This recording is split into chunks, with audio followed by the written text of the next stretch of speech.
Good morning children. మనం last క్లాస్లో చలనం లెసన్లో కొన్ని అంశాల గురించి నేర్చుకున్నాం. ఏంటి? వడి, వేగము, దూరము, స్థానభ్రంశము, త్వరణము, ఇవన్నిటి గురించి నేర్చుకున్నాం కదా. అందులో సమత్వరణము కూడా నేర్చుకున్నాం. ఏంటి సమత్వరణము అంటే? లేదా స్థిర త్వరణం అంటే సమాన కాల వ్యవధుల్లో వేగంలో మార్పు సమానంగా ఉంటే, ఆ వేగంలో మార్పు అనేది కాలాన్ని బట్టి మారుతూ ఉండకుండా సమాన కాల వ్యవధుల్లో సమానంగా వేగంలో మార్పు ఉంటే దాన్ని సమత్వరణము అంటాం. అయితే ఆ సమత్వరణంతో ప్రయాణించే వస్తువు చలనాన్ని వివరించడానికి మనకు కొన్ని సమీకరణాలు ఉపయోగపడతాయి. ఓకే, అంటే సమత్వరణంలో ప్రయాణిస్తున్న వస్తువు యొక్క చలనాన్ని వివరించడానికి ఉపయోగపడే సమీకరణాలను ఏమంటారు? సమత్వరణ చలన సమీకరణాలు అంటాం. ఈ క్లాస్లో మనం సమత్వరణ చలన సమీకరణాల గురించి నేర్చుకుందాం. అయితే ఒక వస్తువు ఉంది, ఆ వస్తువు ప్రయాణిస్తుంది. ఎలా ప్రయాణిస్తుంది? యు అనే తొలి వేగంతో వస్తువు వేగం స్టార్ట్ అయింది. అంటే యు అనే తొలి వేగంతో వస్తువు ప్రయాణించడం స్టార్ట్ అయింది. ప్రయాణిస్తూ అది తర్వాత వి వేగాన్ని పొందింది అనుకోండి. ఆ ప్రయాణ కాలానికి, అంటే ఆ ప్రయాణించడానికి పట్టిన కాలము టీ అవుతుంది.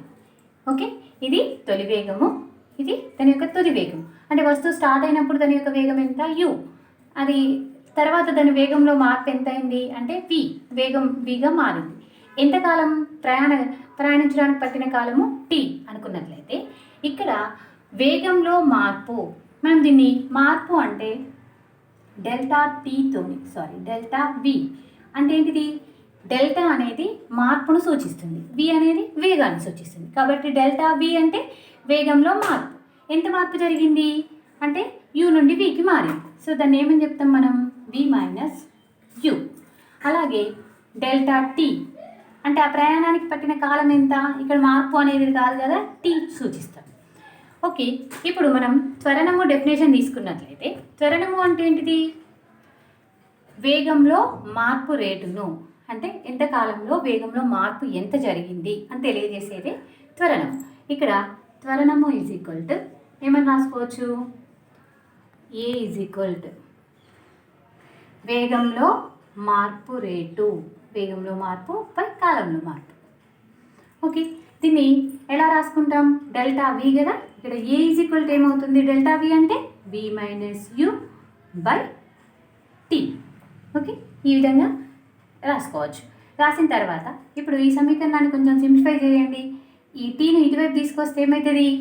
వి minus U is equal to A into T. ఇటు భాగిస్తుంది కాబట్టి ఇటువైపు గుణిస్తుంది. Okay, V minus U is equal to AT. ఇప్పుడు వి ఈజ్ ఈక్వల్ టు కనుక్కోవాలి మనం. So V is equal to ఏమవుతుంది? ఈ మైనస్ యు ఇటువైపు తీసుకొస్తే ప్లస్ యు అవుతుంది. సో యు ప్లస్ ఏటీ అంటే ఇక్కడ ముందు ప్లస్ ఉన్నట్టే. ఓకే, ఇది మొదటి చలన సమీకరణము. దీని ద్వారా మనం ఒక వస్తువు ఏ అనే త్వరణంతో ప్రయాణిస్తూ దాని తొలి వేగం యు అయి అది కొంతకాలం పాటు టీ కాలం పాటు ప్రయాణిస్తూ ఉంటే దాని యొక్క తుది వేగం ఎంత అవుతుంది అని కనుక్కోవడం కోసం ఈ ఫార్ములాను, ఇక్కడ ఈ చలన సమీకరణాన్ని ఉపయోగిస్తాం. దీనిలో మనం వాడిన పదాలు ఏంటి ఒకసారి చూడండి. యు అంటే తొలి వేగము, అలాగే వి అంటే ఏంటిది? తుది వేగము,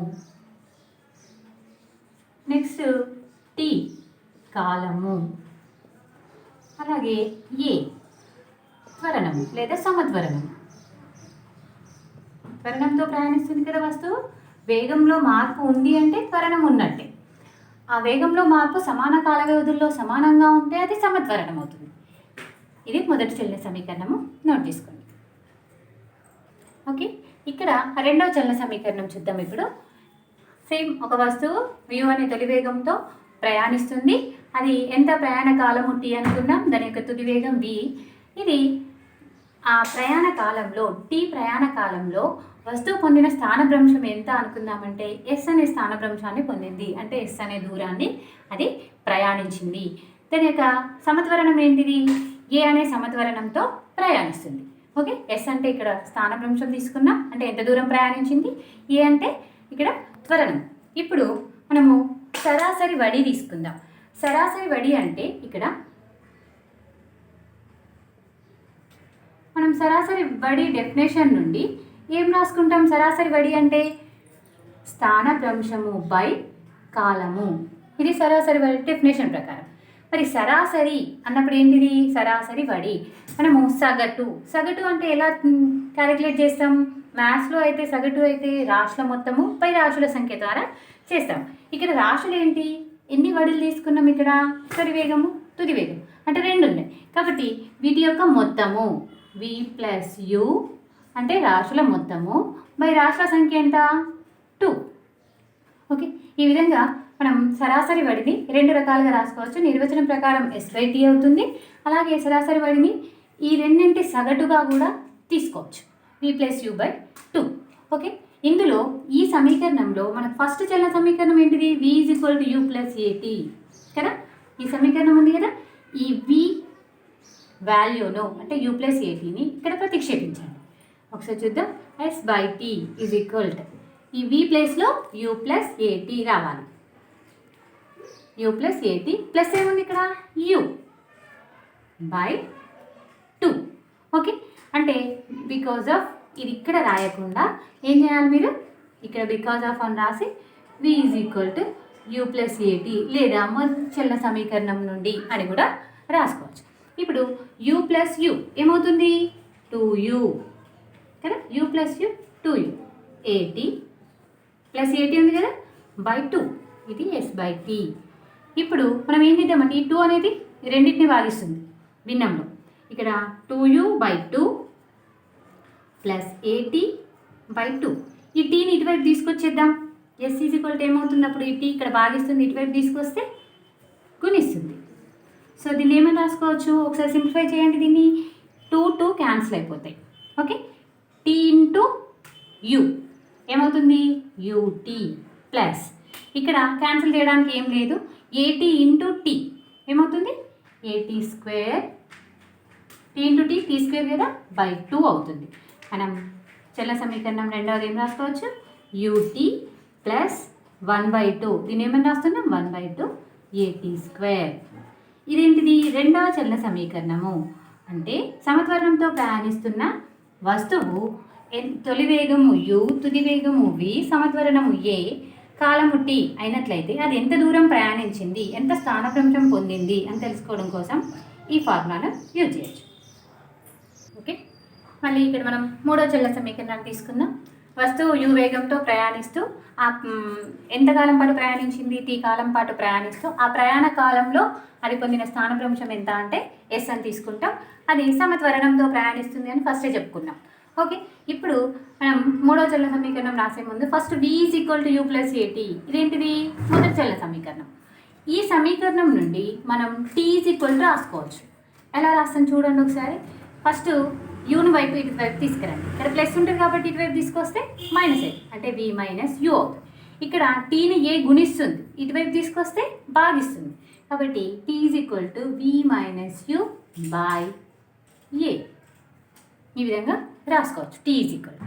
నెక్స్ట్ మనకు సరాసరి వడి డెఫినేషన్ నుండి మనం ఇంతకుముందు రెండో చలన సమీకరణంలో రాసుకున్నాం కదా, s/t is equal to v plus u by 2 కదా.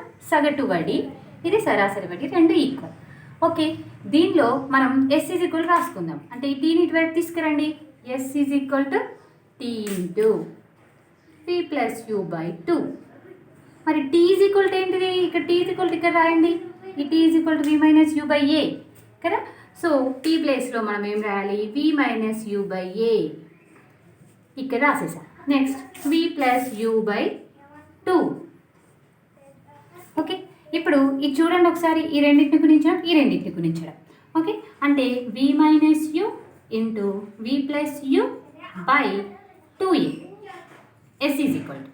మరి దీన్ని ఒకసారి అబ్జర్వ్ చేయండి. మీకు మ్యాథమెటిక్స్లో ఒక ఫార్ములా వస్తుంది, a plus b into a minus b. ఆ ఫార్ములా ప్రకారం a plus b into a minus b is equal to ఏంటిది? a square minus b square. ఇక్కడ మన అక్కడ a bలు కాబట్టి a square minus b square, ఇక్కడ u bలు కాబట్టి b square minus u square. అంటే ఇక్కడ ఏం రాసుకోవచ్చు?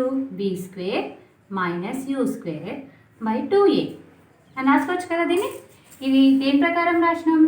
a plus b into a minus b is equal to a square minus b square. ఈ ఫార్ములా ప్రకారం దీన్ని రాసాం. ఓకే, ఇప్పుడు 2a తీసుకురండి, ఏమవుతుంది? b square minus u square. ఇది భాగిస్తుంది, ఇటువైపు తీసుకొస్తే గుణిస్తుంది. So 2as. మూడో చల సమీకరణం ఏంటిది? b square minus u square is equal 2as. Okay, ఇక్కడ కూడా ఒకసారి t ఈజ్ ఈక్వల్ టు, ఇక్కడ ఇది ఎలా వచ్చింది అనడానికి కూడా ఇక్కడ రాయండి. t is equal to b minus u by a. Okay, ఈ విధంగా మూడో చలన సమీకరణం రాసుకోవచ్చు. ఒకసారి చూడండి. v is equal to u plus at, s is equal to ut plus half at square and b square minus u square is equal 2as. ఇది ఒకటి కూడా ఉంది, ఇది ప్రూఫ్ మీకు అవసరం లేదు ఈ క్లాస్లో. So s nth is equal to u plus a into n minus 1/2. ఇక్కడ s nth అంటే ఇక్కడ మనం ఏం చేస్తున్నాం? ఆ వస్తువు ప్రయాణించిన మొత్తం దూరాన్ని ఈ s ద్వారా కనుక్కుంటున్నాం. కానీ ఇక్కడ s ఎంత అంటే ఒక సర్టెన్ టైంలో, అంటే nth సెకండ్, అంటే అక్కడ మనం 10th సెకండ్ అని తీసుకుందాం, లేదా 8th సెకండ్, 5th సెకండ్లో ఆ వస్తువు ఎంత దూరం ప్రయాణించింది అంటే ఒక పర్టికులర్ సెకండ్ లోపల ఆ వస్తువు ఎంత దూరం ప్రయాణించింది అంటే ఇక్కడ 8వ సెకండ్ అనుకోండి, n ఈజ్ ఈక్వల్ టు 8 పెట్టుకోవాలి. 5వ సెకండ్లో ఆ వస్తువు ఎంత దూరం ప్రయాణించింది అనుకోండి, ఇక్కడ n ఈజ్ ఈక్వల్ టు 5 పెట్టుకొని ఆ సెకండ్ లోపల ఆ వస్తువు ఎంత దూరం ప్రయాణించింది అని కనుక్కోవడం కోసం s n is equal to u plus a into n minus half అనేది ఉపయోగపడుతుంది. ఇవి చలన సమీకరణాలు. ఇప్పుడు చలన సమీకరణాల ద్వారా మనము ప్రాబ్లమ్ సాల్వేషన్ ఎలా చేస్తాం అంటే, ఇక్కడ చూడు, ఒకసారి ప్రాబ్లం చూడండి. 400 మీటర్ల దూరంలో గల రెడ్ సిగ్నల్ లైట్ను చూసి, అంటే ట్రైన్ వస్తూ ఉంది, అక్కడ రెడ్ సిగ్నల్ పడింది. ఆ ట్రైన్ డ్రైవర్ ఎవరైతే ఉంటారో ఎప్పుడు చూశాడని 400 మీటర్ల దూరంలో ఉన్నప్పుడు చూసిండు. అప్పటికి దాని యొక్క వేగం ఎంత ఉంది? ట్రైన్ యొక్క వేగం 54 కిలోమీటర్స్ పర్ అవర్, అంటే గంటకు 54 కిలోమీటర్ల వేగంతో ఆ రైలు ప్రయాణిస్తుంది. ఆ వేగంతో ప్రయాణించే రైలు రెడ్ సిగ్నల్ కనపడగానే ఏం చేయాలి? బ్రేక్ వేసేసిండు. బ్రేక్ వేసినప్పుడు అక్కడ వేగం ఏమవుతుంది? తగ్గుతుంది. బ్రేకులు వేయగానే వేగం తగ్గింది అంటే వేగంలో మార్పు వచ్చింది అంటే అది త్వరణాన్ని పొందింది. ఎంత త్వరణం పొందింది? 0.3 మీటర్స్ పర్ సెకండ్ స్క్వేర్, అంత త్వరణాన్ని పొందింది. అయితే ఇప్పుడు 1 నిమిషం తర్వాత రైలు ఇంజన్ సిగ్నల్ స్తంభానికి ఎంత దూరంలో ఉంటుంది అంటే, బ్రేకులు వేయగానే ఆగిపోదు కదా, అదే ప్లేస్లో ఆగిపోదు, కొంత దూరం ప్రయాణించి ఆగిపోతుంది. బ్రేకులు వేసినాక ఆ రైలు ఎంత సమయం పాటు ఫస్ట్ ప్రయాణించింది కనుక్కోవాలి. తర్వాత ఆ సమయంలో, ఆ కాలం లోపల ఎంత దూరం ప్రయాణించింది అంటే కొంత దూరం ప్రయాణిస్తుంది. 400 దగ్గర చూసిండు, బ్రేకులు వేయగానే కొంచెం దూరం వెళ్ళి ఆగిపోతుంది. ఆ ఎంత దూరం ప్రయాణించింది కనుక్కున్నట్లయితే ఆ సిగ్నల్కు రైలుకు ఎంత దూరం ఉంది అనేది మనం ఈజీగా ఫైండ్ అవుట్ చేయొచ్చు. సో ఫస్ట్ మనకి ఇచ్చిన వాల్యూస్ కనుక్కోవాలి. ఫస్ట్ నోట్ చేసుకోండి. ఫస్ట్ తొలి వేగం అంటే రైలు యొక్క వేగం ఎంత ఉంది? ఫస్ట్ తొలి వేగం u is equal to 54 kilometres per hour.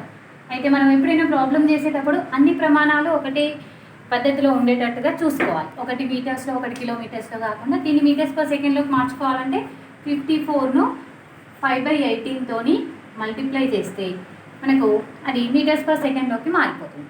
ఎందుకంటే కిలోమీటర్స్ అంటే ఏం చేస్తామంటే ఇక్కడ 1000 మీటర్స్ అని, అవర్స్ అంటే 60 × 60, 60 మినిట్స్ 60 సెకండ్స్. సో వాటిని డివైడెడ్ బై చేసి క్యాన్సిల్ చేసేస్తే 5/18 వస్తుంది. సో ఇక్కడ 18 1 18 3 3 × 5 ఎంత అవుతుంది? 50 మీటర్స్ పర్ సెకండ్లోకి మారిపోతుంది. ఇది తొలి వేగం. మరి ఇక్కడ బ్రేకులు వేశారు అన్నారు. బ్రేకులు వేశారు అంటే ఏమైపోతుంది? లాస్ట్కు దాని వేగం 0 అవుతుంది. కాబట్టి ఎప్పుడైనా బ్రేకులు వేసిండ్రు అంటే తుది వేగం ఎంత? 0 మీటర్స్ పర్ సెకండ్.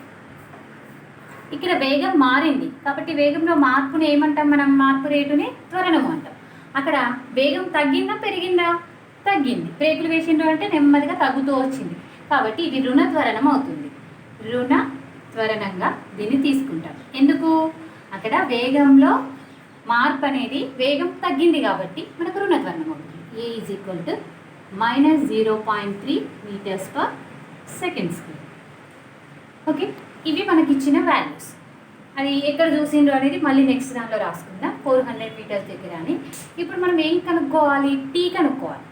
ఓకే, ఇక్కడ టీ అంటే మనకు ఫస్ట్ చూసిన తర్వాత బ్రేకులు వేసిన తర్వాత కొంత సమయానికి ఆగిపోయింది.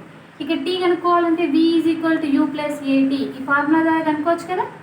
చూడండి ఇక్కడ v అంటే ఏంటిది 0, u అంటే ఏంటిది 54ను మనం మీటర్స్ పర్ సెకండ్లోకి మార్చాం కదా 15. ఇక్కడ a × t అంటే ఏం రాసుకుంటే ఇక్కడ -0.3 × t. ఓకే, ఇప్పుడు దీన్ని ఈ మొత్తం పదాన్ని ఇటువైపు రాయండి. ఏమవుతుంది ఈ 15, ఒకవేళ దీన్ని ఇటువైపు రాసుకోండి, ఇదేమవుతుంది -15 అవుతుంది. ఇక్కడ t = ఏమవుతుంది అంటే ఇది -15 ఫస్ట్ టైం రాసుకున్నప్పుడు. ఈ 0.3 ఇక్కడ ఉంటుంది కదా, ఇంటూ వేస్తుంది, గుణిస్తుంది. ఇటు నుంచి ఇటువైపు రాస్తే ఏమవుతుంది -0.3, ఇక్కడ డివైడెడ్ చేస్తుంది. ఇది మైనస్ క్యాన్సల్.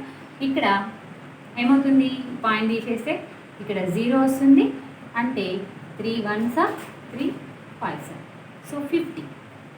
అంటే బ్రేకులు వేసినాక ఎంత సమయానికి ఆగిపోయింది అది 50 సెకండ్స్ తర్వాత రైలు ఆగిపోయింది. మరి ఈ 50 సెకండ్స్లో ఆ రైలు ఎంత ప్రయాణించింది అంటే ఎంతో కొంత దూరం అయితే వెళ్తుంది కదా, ఆ దూరాన్ని మనం ఫైండ్ అవుట్ చేయాలి. ఓకే,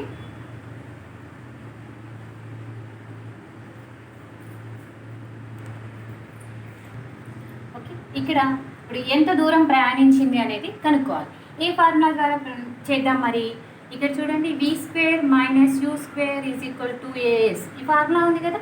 ఈ ఫార్ములాలో మనం అన్నీ తెలుసు, v తెలుసు, u తెలుసు, a తెలుసు, కాబట్టి s ఫైండ్ అవుట్ చేయొచ్చు.